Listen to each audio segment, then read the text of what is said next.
cloth diapering your newborn while they still have an umbilical cord with all-in-one diapers.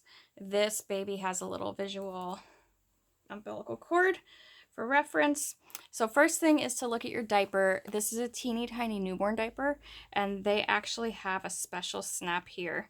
Snaps down to give a little extra space, a little dip here for that umbilical cord. So that is a wonderful feature if you get the teeny tiny newborn diapers.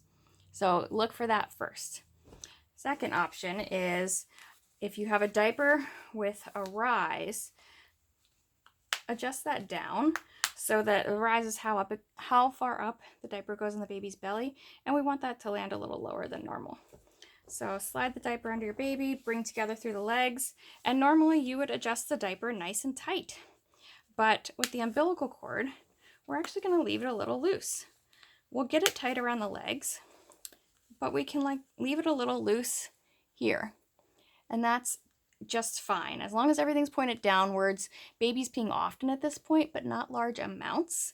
So it shouldn't leak out of this area unless the diaper is saturated, and in that case it should have been changed.